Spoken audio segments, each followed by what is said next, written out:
the heart of medieval Eastern Europe, a ruler emerged whose name would echo through history in blood and fear.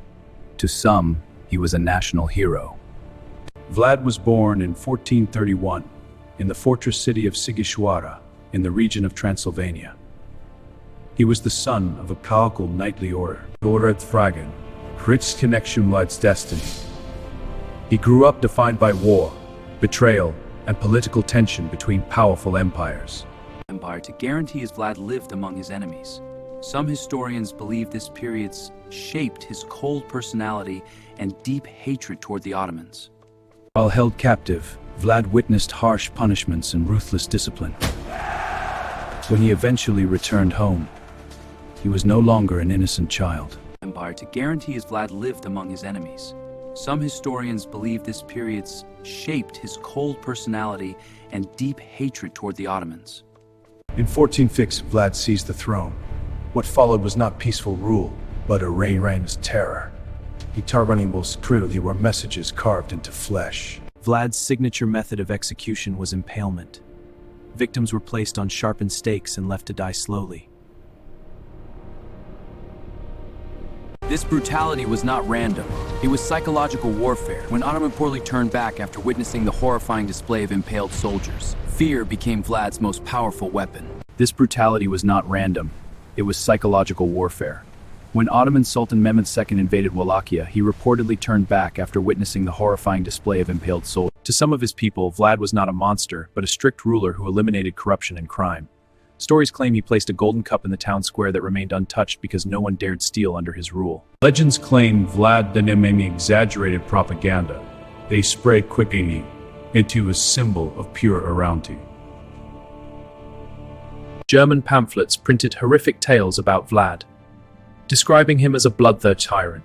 But were these reports factual or politically motivated exaggerations? Centuries later, Irish author Bram Stoker would borrow Vlad's name for his fictional vampire Count Dracula. Though Stoker likely knew little about Vlad's true life, the connection between blood and legend became permanent. Eventually, political shifts led to Vlad's capture. He spent years imprisoned, first in Hungary. During this time, his legend grew. Some say imprisonment softened him, others believe it only deepened his darkness. Vlad launched daring night attacks, using guerrilla tactics.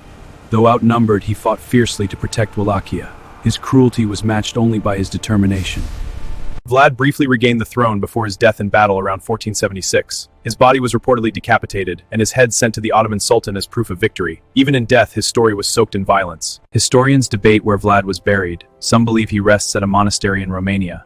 Others argue his grave was lost to time. The uncertainty only deepens the mystery surrounding his life and legend. In modern Romania, Vlad is remembered by many as a defender of the nation. Streets and statues honor him. To them, he was not a monster, but a ruler who protected his people against invasion. In Western Europe, however, his name became synonymous with horror. The vampire myth overshadowed the man. History blurred with fiction, and Vlad's real story faded behind supernatural legend. Separating fact from myth is difficult. Medieval sources were biased, and propaganda shaped public opinion. Was Vlad exceptionally cruel, or was he simply a product of a brutal era? It is important to remember that the 15th century was a violent time. Torture and execution were common across Europe and the Ottoman Empire. Vlad's actions were extreme, but not entirely unique to his age. Vlad's story endures because it combines power, horror, and myth. A ruler who inspired fear in enemies and loyalty in subjects.